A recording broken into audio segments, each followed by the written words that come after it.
السلام علیکم ورحمۃ اللہ وبرکاتہ۔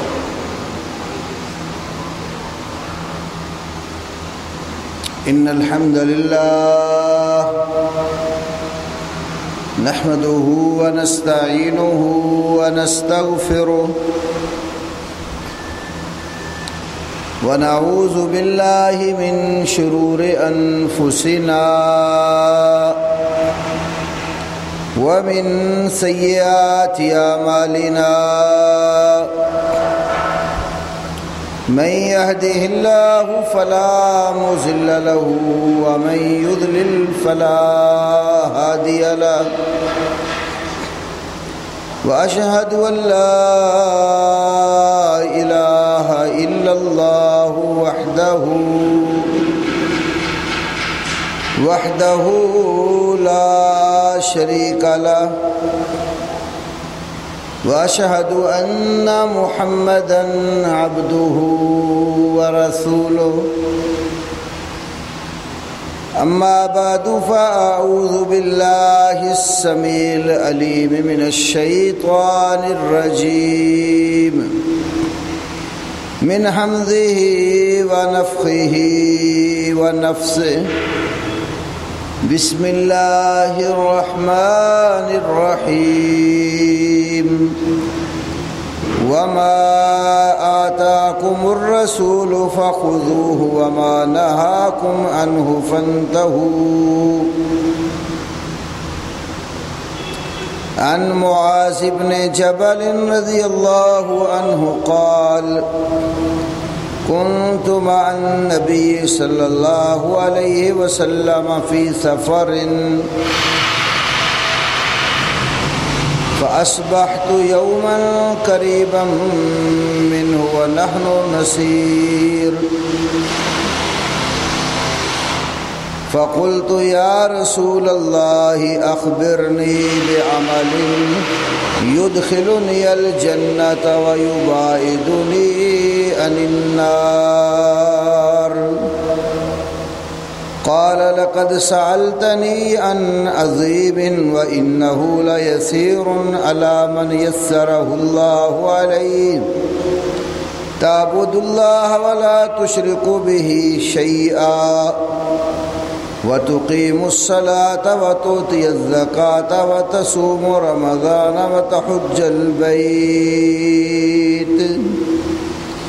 أو كما قال النبي صلى الله عليه وسلم رب اشرح لي صدري ويسر لي أمري واحلل عقدة من لساني يفقهوا قولي اللهم صل على محمد وعلى آل محمد كما صليت على إبراهيم وعلى آل إبراهيم إنك حميد مجيد اللهم بارك على محمد وعلى آل محمد كما باركت على إبراهيم وعلى آل إبراهيم إنك حميد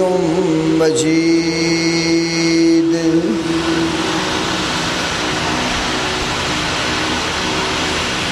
گزشتہ جمعہ سے پہلے تقریباً 4 خطبات جمعہ میں نے آپ کے سامنے نبی کریم صلی اللہ علیہ وسلم کے ارشادات عالیہ میں سے ایک وہ ارشاد جو آپ صلی اللہ علیہ وسلم نے حضرت معاذ بن جبل رضی اللہ تعالی عنہ سے کہا تھا۔ حضرت معاذ نے آپ سے سوال کیا کہ اللہ کے رسول صلی اللہ علیہ وسلم آپ مجھے کوئی ایسا عمل بتائیں جو عمل مجھے جنت میں داخل کروا دے اور جہنم کی آگ سے بہت دور کر دے۔ تو رسول اللہ صلی اللہ علیہ وسلم نے فرمایا تھا بلا شبہ تو نے ایک بڑا ہی عظیم مسئلہ پوچھا ہے، اور یہ کام اس شخص پر آسان ہوگا جس پر اللہ رب العالمین آسانی کر دے۔ سب سے پہلی بات فرمائی تعبد اللہ ولا تشرک بہ شیئا، تو اللہ تبارک و تعالیٰ کی عبادت کر اور اللہ کے ساتھ کسی بھی چیز کو شریک نہ بنا، اور نماز قائم کر اور زکوٰۃ ادا کر اور رمضان کے روزے رکھ۔ یہاں تک میں نے یہ حدیث بیان کی تھی۔ آگے پانچویں بات فرمائی وَتَحُجُّ الْبَيْتِ، تو بیت اللہ کا حج کر۔ حج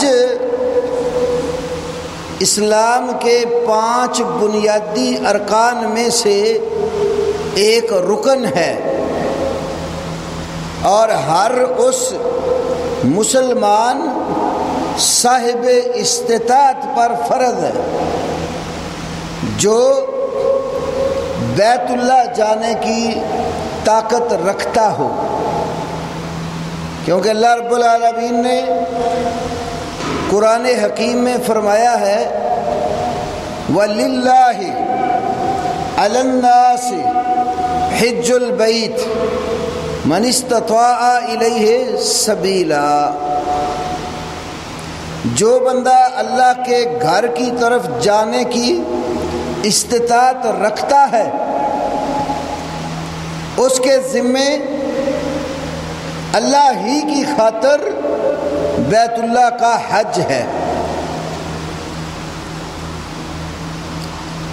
تو صاحب استطاعت کون ہوگا؟ جس کے پاس 2 چیزیں ہوں۔ استطاعت کی تفسیر بے شمار ائمہ مفسرین نے یہ کی الزاد والراحلۃ، الزاد والراحلۃ، سامان سفر اور سواری۔ آج کے دور میں سمجھ لو جس بندے کے پاس ویزا لے کر ایک تو سواری کے ٹکٹ کے اخراجات ہوں، دوسرے نمبر پر گھر سے لے کر حج تک جتنے بھی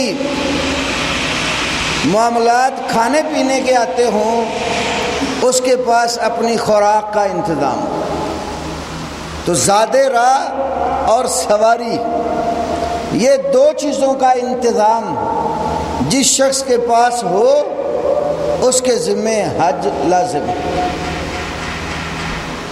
اور حج دیگر فرائض کی طرح نہیں ہے۔ نماز تو 24 گھنٹوں میں 5 دفعہ پڑھنی ہوتی ہے، یہ روز کا کام ہے۔ زکوٰۃ سال بعد صاحب استطاعت نے دینی ہے،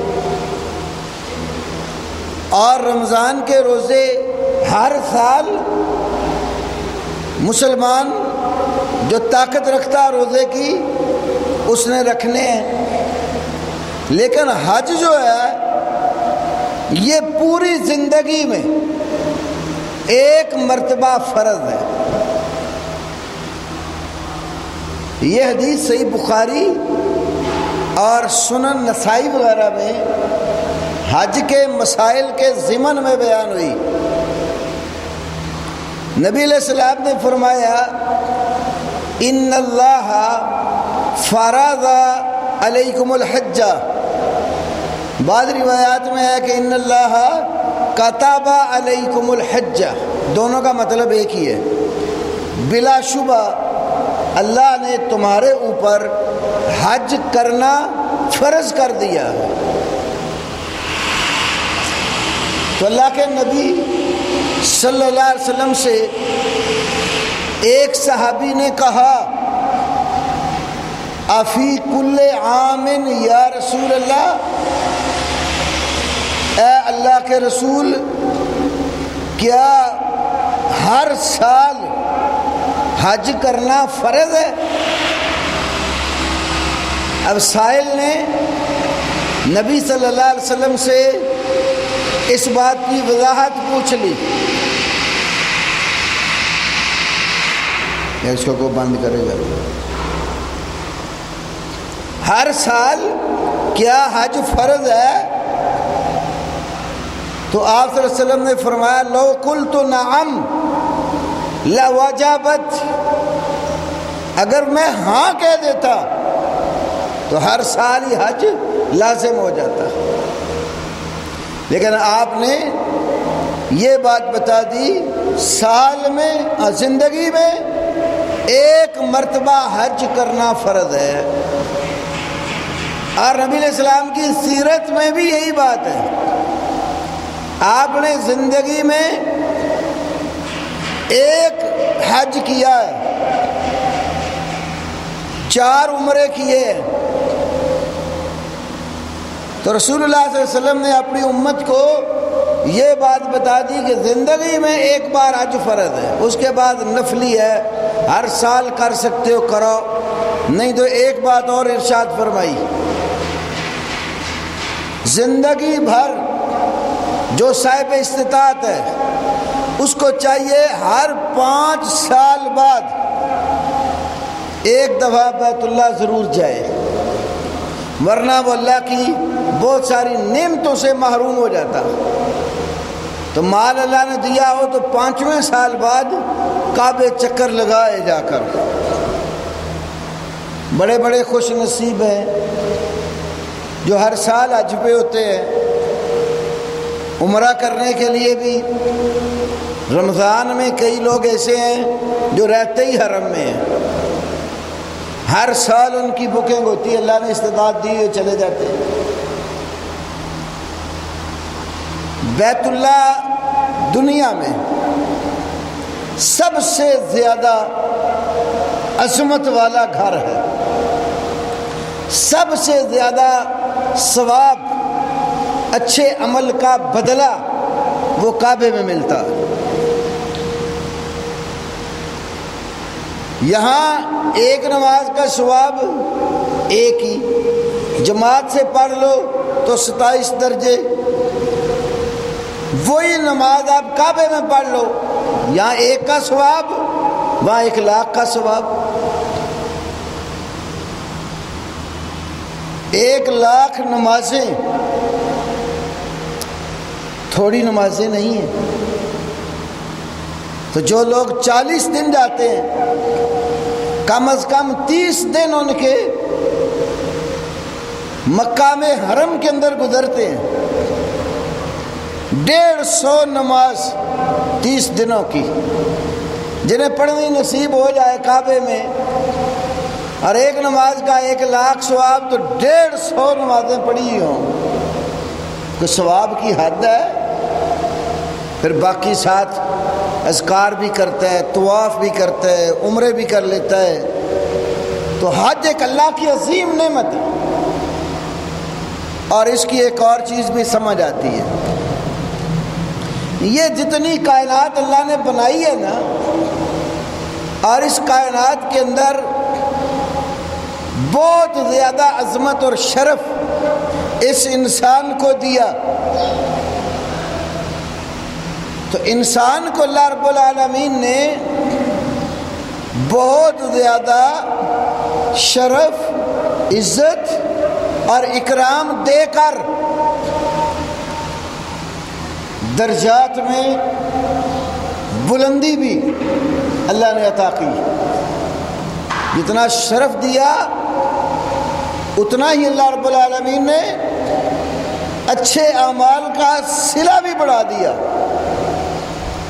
انسان کے مقابلے میں اگر صحیح معنوں میں انسان ہو، یہ نہ ہو کہ صورت انسان کی ہو، اعمال شیاطین والے ہوں۔ وہ شیطان ہے جو انسانی صورت میں مجسم ہو کر آپ کے سامنے ہے، اور جو انسان ہے اور انسانیت اس کے اندر موجود ہے، اللہ نے اس کو سب سے زیادہ شرف سے نوازا ہے۔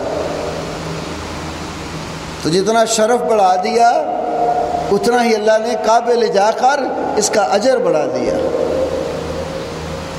تو حج اللہ نے صاحب استطاعت پر زندگی میں ایک بار فرض کیا، اور اس شرف والے انسان کی پیدائش کا مقصد اللہ کی عبادت۔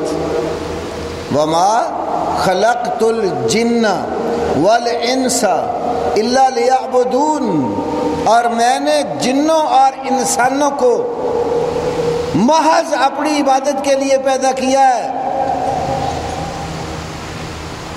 اور اللہ کی عبادت کا سب سے بڑا اظہار اس کی کبریائی کا، اس کی توحید اور وحدت کا، اس کی ربوبیت کا سب سے بڑا اظہار وہ حج کے موقع پر ہوتا ہے۔ اتنی زیادہ تعداد میں انسانیت دنیا کے اندر اور کسی اجتماع میں نہیں ہوتی جتنی حج کے موقع پر ہوتی ہے، اور ہر بندہ گھر سے نکلتا ہے جب احرام باندھ لیتا ہے اور نیت حج کی کر لیتا ہے، تو اس کی زبان پر اللہ کی کبریائی کے ترانے شروع ہو جاتے ہیں۔ لبیک اللہم لبیک لا شریک لک لبیک، ہر حاجی کہہ رہا ہوتا ہے، اونچی اونچی آواز میں کہہ رہا ہوتا ہے لبیک اللہم لبیک، میرے پروردگار میں تیرے در پہ بار بار حاضری دے رہا ہوں اور یہ کہے جا رہا ہوں لا شریک لک، تیرا کوئی شریک ساجھی حصے دار پارٹنر نہیں ہے۔ ان الحمد والنعمت والملک لک لا شریک لک، ان الحمد والنعمت، یقیناً حمد تعریف تیری ہے، یہ جتنی نعمتیں ہم کھاتے ہیں سب تیری ہے، یہ بادشاہی تیری ہے، تو اکیلا ہی بادشاہ ہے، شہنشاہ تو ہے،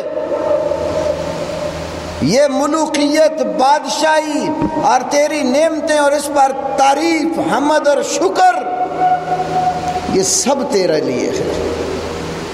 لا شریک لک، تیرے ساتھ کوئی حصے دار نہیں ہے کہ ہم اس کی حمد و ثنا کریں، تیرے ساتھ کوئی حصے دار نہیں ہے جو ہمیں نعمتوں سے نوازتا ہو، تیری بادشاہت میں تیرے ساتھ کوئی شریک نہیں ہے، تو تمام شریکوں سے پاک۔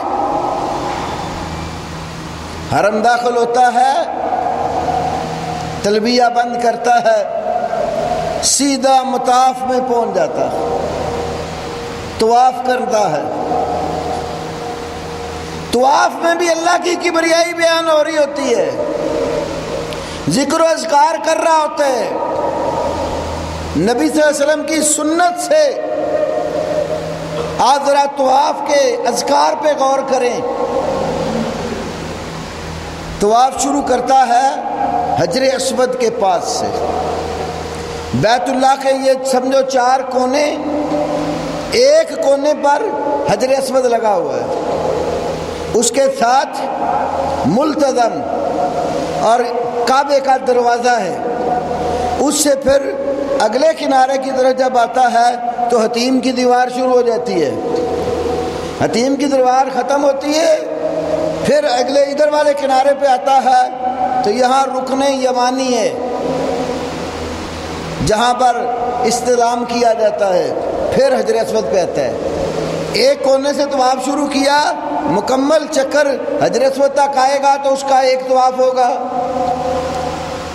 اب اس کا یہ بایاں کندھا جو ہے یہ کعبے کی طرف ڈھکا ہوا ہے، دایاں کندھا دوسری سائڈ پر ہے، وہ ننگا ہے۔ اس کو استباء کہتے ہیں کہ چادر احرام کی بغل کے نیچے سے نکال کر بائیں کندھے کے اوپر ڈال دی، ایک کندھا ننگا کر لیا، اور حجر اسود کو یا تو بوسہ دیتا ہے، بوسہ نہ دے سکے ہاتھ لگاتا ہے، ہاتھ نہ لگا سکے تو اشارہ کرتا ہے، اور کیا کہتا ہے؟ اللہ اکبر۔ عبداللہ ابن عمر رضی اللہ تعالی عنہما سے یہ لفظ بھی ثابت ہے، بسم اللہ اللہ اکبر۔ اب آپ غور کریں، طواف شروع ہو رہا ہے تو کیا کہتا ہے؟ بسم اللہ، اللہ کے نام سے شروع کر رہا ہوں، اور استلام کرتے ہوئے کہتے ہیں اللہ اکبر، ہاتھ اوپر اٹھایا، حجر اسود کی طرف اشارہ کیا، اور اپنی بے سر و سامانی کا اظہار کرتے ہوئے اللہ کی کبریائی بیان کی، اللہ اکبر۔ جس رب کے گھر میں آ کر اب میں چکر لگانے لگا ہوں، طواف کرنے لگا ہوں، وہ اللہ سب سے بڑا اور کبریائی والا ہے۔ پھر جو اذکار آتے ہیں کرتا چلا جاتا ہے۔ جب رکن یمانی پہ آتا ہے، رکن یمانی سے حجر اسود تک مسنون دعا ہے۔ اس سائڈ پہ اللہ کے نبی نے کوئی ذکر مختص نہیں کیا، جو مرضی آپ دعا پڑھیں، قرآنی دعائیں پڑھیں، حدیث والی دعائیں پڑھیں، پریشانی والی دعائیں پڑھیں، جو آپ کو اللہ سے مانگنا ہے مانگتے چلے جائیں، کوئی قید نہیں ہے اس کی۔ قرآن پڑھنا ہے قرآن پڑھتے چلے جائیں۔ جب آپ رکن یمانی پہ آتے ہیں، یہ اس کو رکن یمانی سے نہیں کہتے، یمن کی سائڈ کو یہ نکر ہے، رکن یمانی پہ آتے ہیں، اس کو ہاتھ لگانا سنت ہے، نہ لگ سکے کوئی حرج نہیں، گزر جاؤ۔ لیکن یہاں سے دعا کیا پڑھتے؟ حجر اسود تک ربنا آتنا فی الدنیا حسنہ وفی الآخرۃ حسنہ وقنا عذاب النار۔ وہ جو تلبیے میں کہا نا، میرے رب حمد بھی تیری، نعمتیں بھی تیری، بادشاہی بھی تیری۔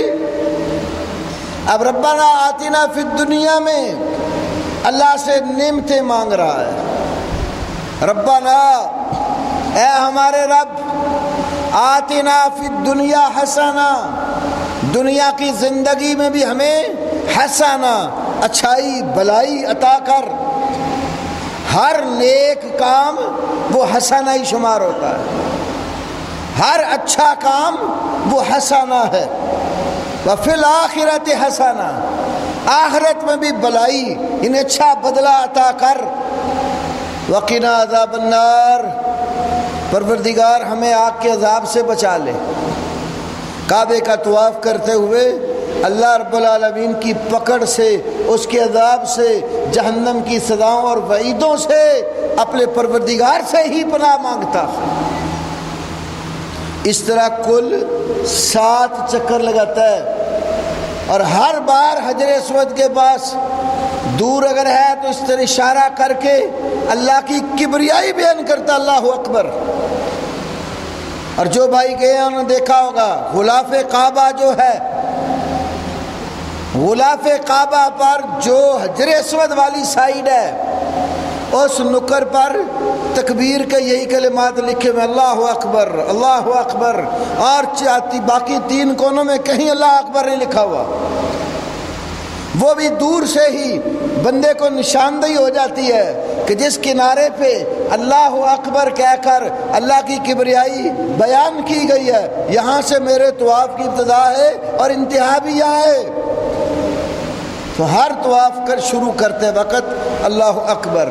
جب 7 چکر لگا کے فارغ ہوتا ہے، آخری چکر پر بھی حجر اسود کے سامنے آ کر پھر کہے گا اللہ اکبر۔ طواف سے فارغ ہوا، اب طواف کے بعد 2 رکعتیں پڑھنی ہیں۔ کیونکہ جہاں حجر اسود ہے اس سے ہی اسی سائیڈ پر کعبے سے تھوڑا سا پیچھے ہٹ کر مقام ابراہیم ہے، وہ پتھر وہاں محفوظ کیا گیا ہے، جس پتھر پر کھڑے ہو کر ابراہیم علیہ الصلاۃ والتسلیم خلیل الرحمن نے کعبے کی دیواروں کو تعمیر کرتے ہوئے بلند کیا تھا، اور اللہ تعالیٰ نے وہاں پر 2 رکعت پڑھنے کا حکم دیا۔ حضرت عمر رضی اللہ عنہ نے نبی علیہ السلام سے کہا اللہ کے رسول مقام ابراہیم کے پیچھے نماز پڑھنی چاہیے، اللہ نے اس کے موافق وہی اتار دی، وَاتَّخِذُوا مِن مَّقَامِ إِبْرَاهِيمَ مُصَلًّى، یہ سیان وغیرہ میں حدیث ہے، وَاتَّخِذُوا مِن مَّقَامِ إِبْرَاهِيمَ مُصَلًّى، مقام ابراہیم کو نماز پڑھنے کی جگہ بنا لو، تو اس کے پیچھے جہاں بھی جگہ ملے پھر 2 رکعت پڑھتا ہے۔ نبی صلی اللہ علیہ وسلم نے ان 2 رکعتوں میں جو قرآن کی فاتحہ کے بعد تلاوت کی، وہ تلاوت بھی اللہ کی توحید پر ہی مبنی تھی۔ تلاوت کیا فرمائی؟ پہلی رکعت اور اس میں قل یا ایھا الکافرون لا اعبد ما تعبدون، یہ سورت پڑھی آپ نے، یہ سورت اللہ رب العالمین اکیلے کی عبادت کا اعلان کرتی ہے، اور کفار نے جتنے الہ اور معبود بنا رکھے ہیں ان سب معبودوں کی عبادت کی نفی کرتی ہے۔ پھر آپ دوسری رکعت کے لیے اٹھے، فاتحہ شریف پڑھی، اس کے بعد پھر سورۃ اخلاص پڑھی، قل هو اللہ احد اللہ الصمد لم یلد ولم یولد ولم یکن له کفوا احد۔ یہ سورت بھی اللہ کی کبریائی، اس کی وحدانیت، اس کی صمدیت، اس کا کسی کا محتاج نہ ہونا، اللہ کا اولاد اور ماں باپ کے رشتوں سے پاک اور مبرہ ہونا، اور کائنات میں کسی بھی فرد کا اللہ کے برابر کا، اس کی مثل ہونے کا، اس کے جوڑ کا ہونے سے انکار کرتی ہے۔ تو 2 رکعتیں بھی اللہ کی بندگی، اللہ کی کبریائی بیان کر رہی ہے، اس کی توحید کا اعلان ہو رہا ہے۔ یہاں سے فارغ ہوئے، زمزم پیا، صفا کی طرف چلے گئے۔ صفا پہاڑی تھی، آج بھی اس پہاڑی کے نشان موجود ہیں، سب سے نیچے بیسمنٹ میں پہاڑی کے آثار موجود ہیں۔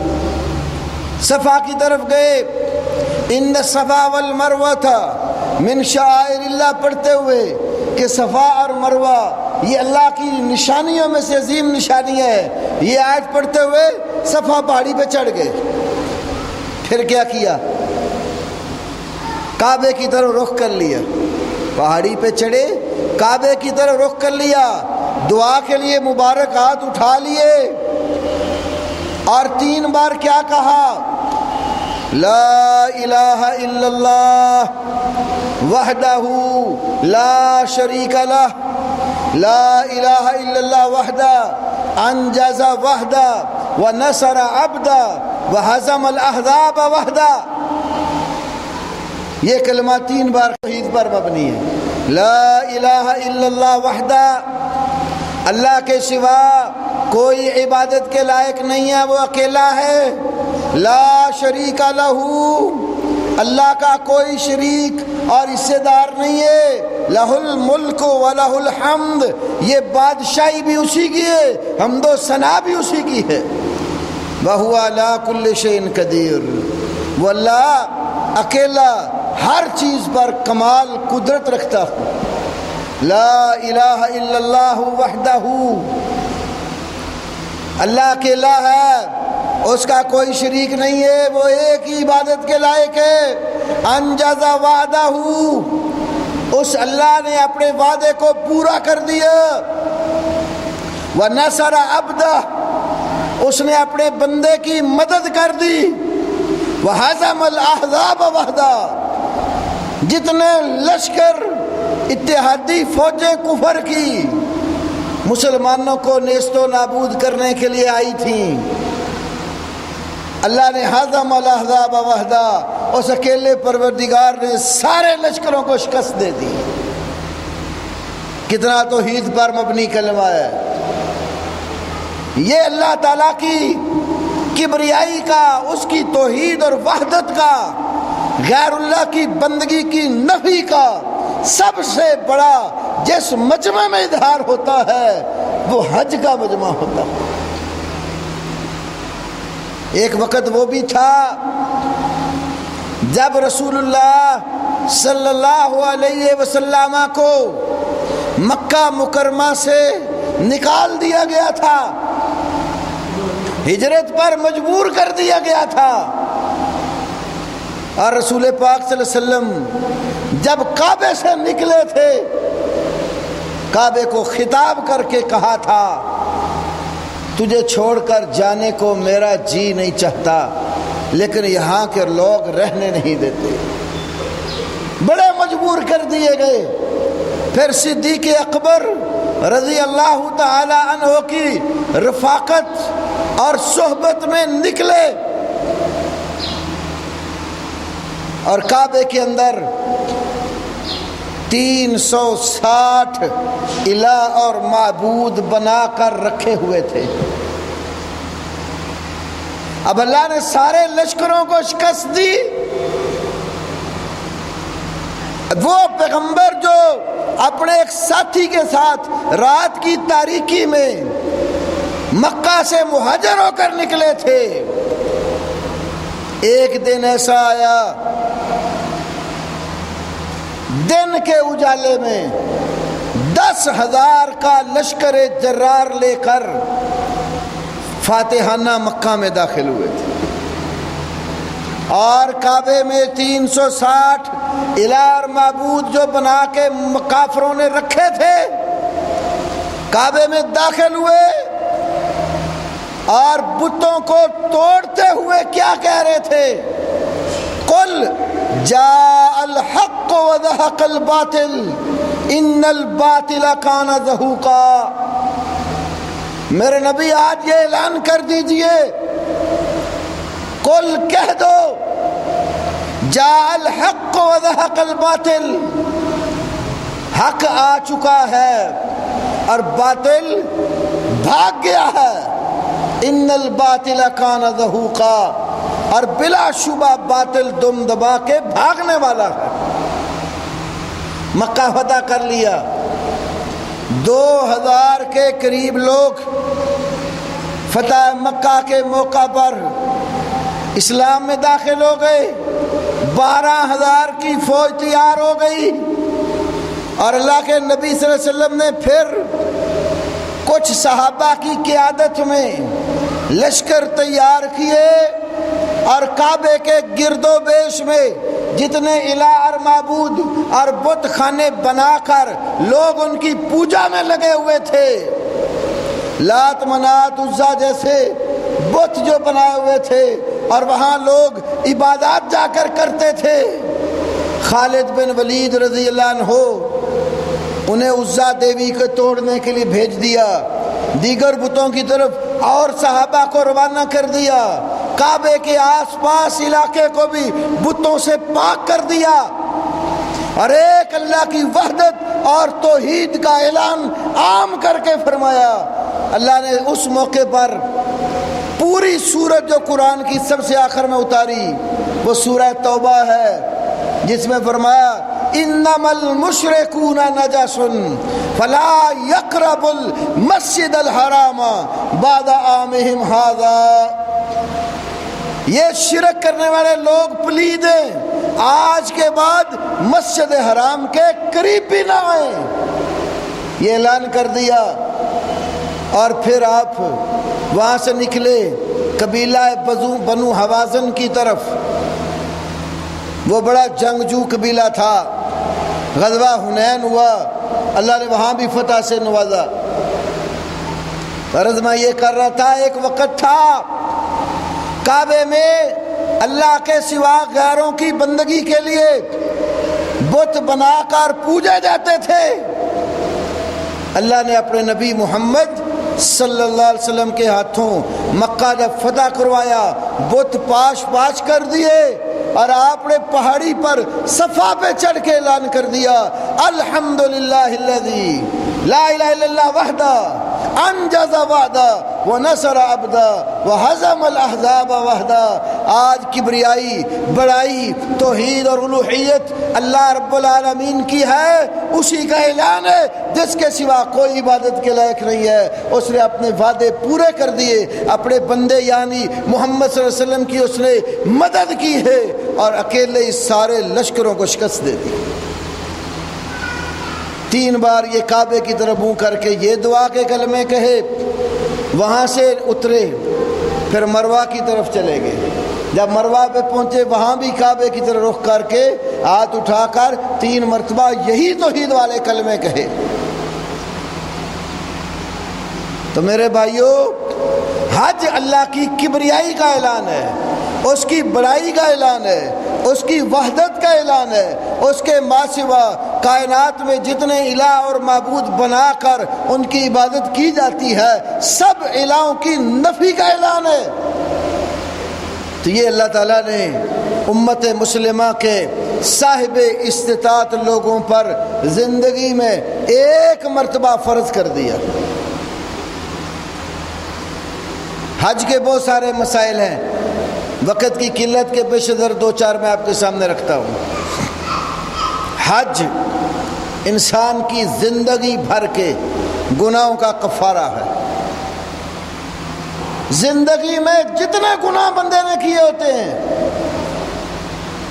حج کی نیت سے خالص نیت کر کے حج کے لیے روانہ ہو اور حج کے منافی کوئی کام نہ کرے، ایسا کوئی کام نہ کرے جو حج کے امور کے خلاف ہو، فسق و فجور نہ کرے، گالی گلوچ نہ دے، اللہ اور اس کے رسول کی اطاعت کے سوا کوئی کام نہ کرے، اطاعت سے خروج نہ کرے، شرک والے کوئی کام نہ کرے، کفر والے اقوال و اعمال سے پوری برات کرے اور اخلاص کے ساتھ حج کر لے، تو جس بندے کا حج اللہ حج مبرور بنا دیتا ہے۔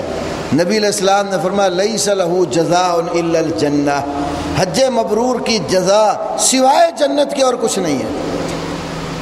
اور دوسری حدیث میں ہے جو بندہ حج کو گیا، اس نے کوئی فسق و فجور نہیں کیا، شہوت انگیز گفتگو اور اس کے متعلقہ کوئی کام نہیں کیا اور حج کر لیا، جب وہ حج کر کے واپس پلٹتا ہے تو گناہوں سے پاک اور صاف ہو کر اس طرح واپس پلٹتا ہے کَیَوْمٍ وَلَدَتْهُ أُمُّهُ، جیسے آج ہی اس کی ماں نے اس کو جنم دیا ہے۔ حج بہت عظیم فوائد رکھتا ہے، یہ فقر اور فاقہ اللہ حج کے ذریعے دور کرتا ہے۔ فقر و فاقہ دور کرنے کا ایک سبب حج بیت اللہ ہے۔ یہ اس بندے کو بات شاید نہ سمجھ آئے جس نے حج نہیں کیا، کیونکہ بندہ عام غریب آدمی غور کرتا ہے حج کے لیے لاکھوں روپے لگتے ہیں، تو وہی میرے پلے نہیں ہے، میرا فاقہ کیسے دور ہو؟ لیکن یہ ہمارے نبی محمد کریم صلی اللہ علیہ وسلم کا فرمان ذی شان ہے اور مبنی بر صداقت ہے۔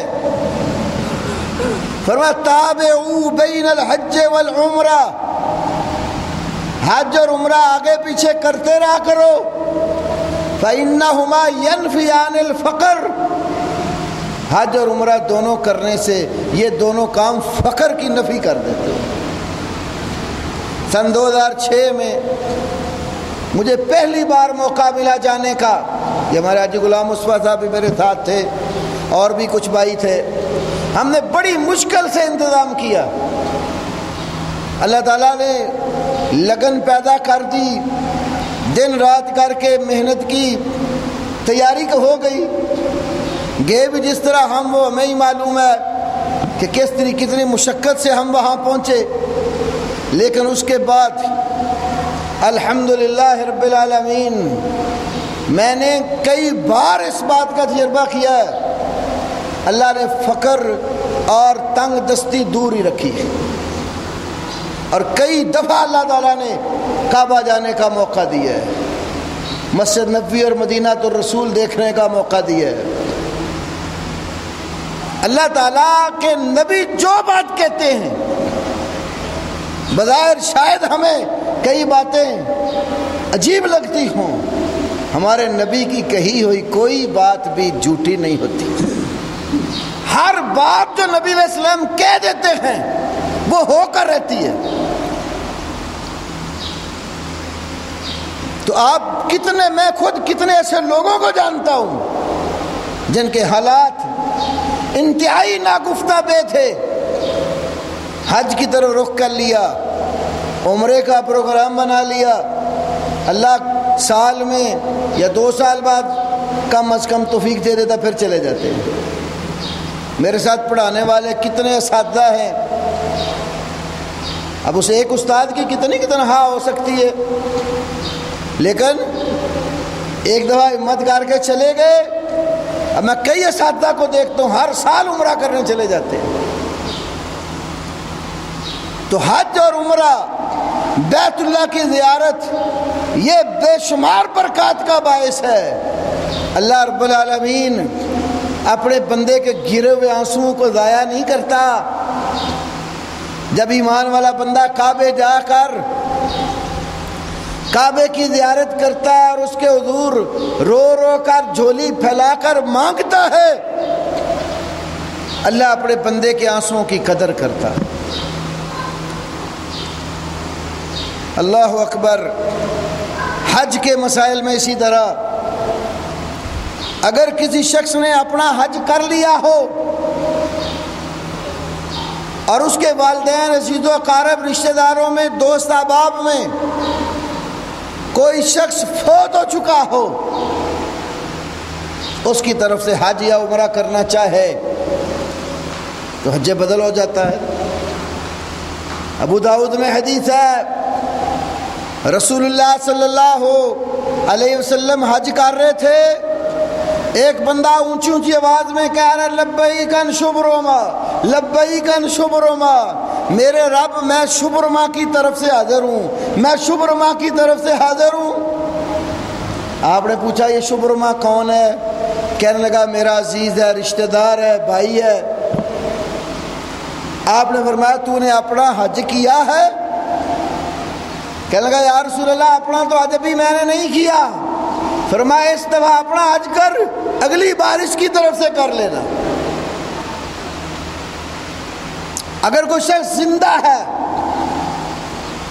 اور جانے کی طاقت نہیں رکھتا، طاقت میں اب یہاں 2 چیزیں مد نظر رکھیں، ایک ہے کہ اسباب ہی نہیں ہیں جانے کے، ایک یہ ہے کہ اسباب موجود ہیں، وہ سفر بیمار ہے، سفر ہی نہیں کر سکتا، یہ دونوں کے بعد طاقت نہیں ہے، اس کی طرف سے بھی حج اور عمرہ کیا جا سکتا ہے۔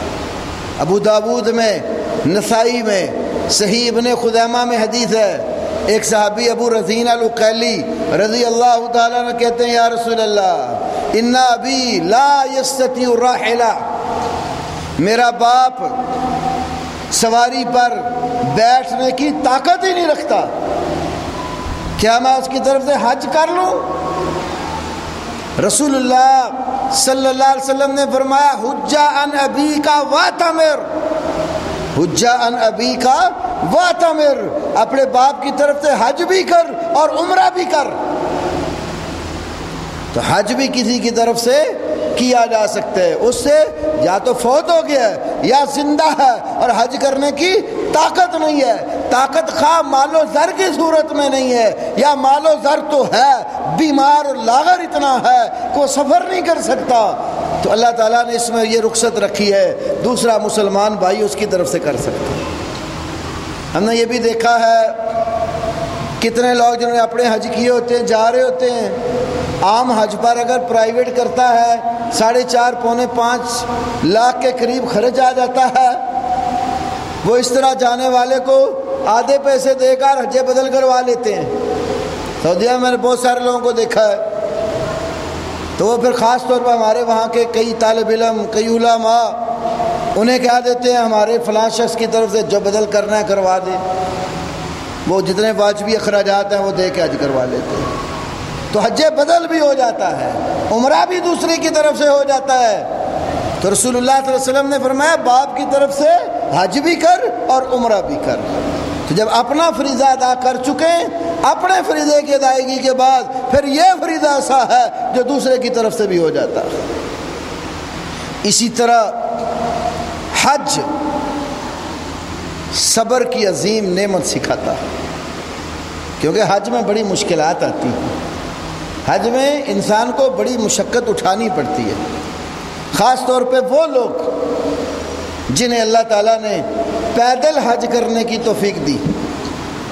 کعبے چلے گئے یہاں سے، سارے حج کے کام پیدل کیے، مشقت اٹھانی پڑتی ہے، سفر کرنے پڑتے ہیں، لیکن جتنی مشقت بندہ اٹھاتا ہے اتنا اللہ کے ہاں محبوب ہو جاتا ہے۔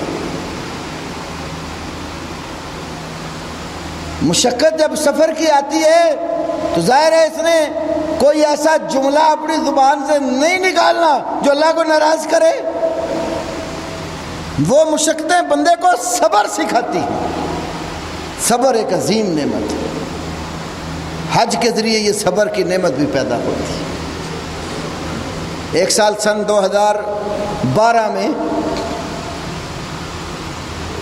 میں نے اپنے طواف ٹریول والوں کی طرف سے جتنے حجاج کرام گئے ہوئے تھے، عرفات کے میدان میں حج کے خطبہ کا ترجمہ کرنا تھا، تو بھائیوں نے کہا ہمارے ساتھ سواری پہ چلے، انہوں نے کہا نہیں میں نے جانا پیدل ہے، میں وہاں پہنچ جاؤں گا جہاں آپ بتائیں گے۔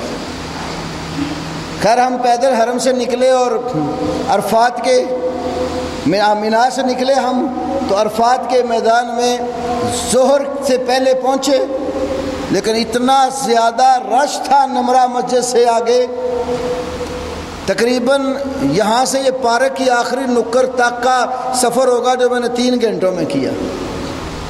بھائی انتظار کر رہے، بار بار مجھے فون کر رہے ہیں، خطبہ شروع ہو گیا۔ تو اتنے مشکل ترین راستوں سے حاجی کے ساتھ حاجی جڑ کے کھڑا ہوا ہے، اتنا رش تھا کہ چلنا مشکل تھا۔ ایسی حالت میں انسان صبر نہیں کرے گا تو کیا کرے گا؟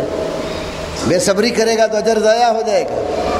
تو اس طرح کے بہت سارے مشکلات انسان کو پیش آتے ہیں۔ واپسی پر دوستوں نے کہا آپ نے ٹرین پہ جانا ہے، پاکستان، انڈیا، بنگال ادھر سے آئے ہوئے مسلمانوں کے لیے ٹرین کا انتظام تھا، تو مجھے اصرار کیا، انہوں نے کہا چلو ٹھیک ہے۔ جس وقت میں اور حاجی غلام مصطفیٰ صاحب تھے، ہم مغرب کی نماز کا جب وقت ہو جاتا ہے وہاں سے واپس نکلتے، ہم بڑے آرام سے مزدلفہ پہنچ گئے، وہاں جا کر مغرب عشاء پڑھی، لیکن جب ٹرین کی سہولت بھی تھی حالانکہ، تو بھائی نے کہا ٹرین پہ جانا، اتنا زیادہ رش تھا، ہم 12 بجے کے بعد جا کے پہنچے، کھڑے ہو کر کبھی سیڑھیوں میں تو گھنٹہ 2 گھنٹے کھڑے، نہ پیچھے بڑھ سکتے ہیں نہ آگے نکل سکتے۔ تو حج قربانی کا نام ہے، حج مشکلات کو برداشت کرنے کا نام ہے، حج کرنے سے اللہ صبر کی دولت دیتا ہے۔ نبی علیہ السلام نے عورتوں کا جو جہاد ہے، صحیح بخاری میں حدیث ہے، خواتین نے کہا نا جہاد میں ہمارا بھی کوئی حصہ، فرمایا تمہارا جہاد تمہارا حج کر لینا ہی ہے، کیونکہ جہاد میں بھی مشقت ہوتی ہے، حج میں بھی مشقت اٹھانی پڑتی ہے۔ تو یہ مشقتیں جب بندہ برداشت کرتا ہے تو اللہ کی نعمتیں اور نازل ہوتی ہیں۔ تو صبر بھی حج سے آتا ہے۔ تو حج ایک عظیم عبادت ہے، یہ اللہ رب العالمین سے بندے کا تعلق قائم کرتا ہے، ہر مشکل مصیبت میں سبق دیتا حج انسان کو، تو اپنے پروردگار کی طرف رجوع کر، جس کی کبریائی کا اعلان تو حرم میں جاتا ہے تب بھی کرتا ہے، حرم سے نکلتا ہے مینا جاتا ہے، مینا سے مزدلفہ جاتا ہے، مزدلفہ سے عرفات پہنچتا ہے، عرفات سے پھر واپس آتا ہے، آتے جاتے راستے میں تلبیہ کہتا ہے یا پھر تکبیر کے کلمے کہتا ہے، اللہ اکبر اللہ اکبر کہتا چلا جاتا ہے۔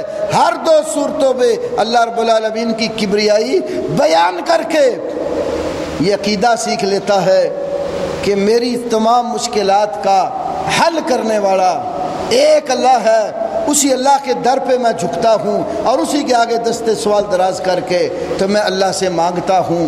تو نبی علیہ السلام نے معاذ بن جبل رضی اللہ عنہ کو جنت میں داخل ہونے کے لیے اور جہنم سے دور ہونے کے لیے جو چیزیں بتائیں، اس میں 5ویں چیز حج بیت اللہ ہے۔ اللہ رب العالمین ہم سب مسلمانوں کو بار بار اپنے گھر کی زیارت نصیب کرے۔ جن میرے بھائیوں نے حج اور عمرہ نہیں کیا، بہنوں نے حج اور عمرہ نہیں کیا، اللہ رب العالمین ان کے لیے آسانیاں پیدا فرمائے اور بہت جلد پروردگار ان کو اپنے گھر میں آنے کی توفیق دے، تاکہ جا کر اللہ کے گھر کو دیکھیں، اس کی زیارت کریں اور وہاں جا کر عقیدہ توحید، رسول اللہ صلی اللہ علیہ وسلم کی عظمت اور مقام اور اسلام کی عبادات کو صحیح معنوں میں سمجھیں۔ اللہ سب کو ہمت اور توفیق عطا فرمائے، اللہ سب کو کعبے کی جلد زیارت نصیب کرے۔ وآخر دعوانا الحمدللہ رب العالمین۔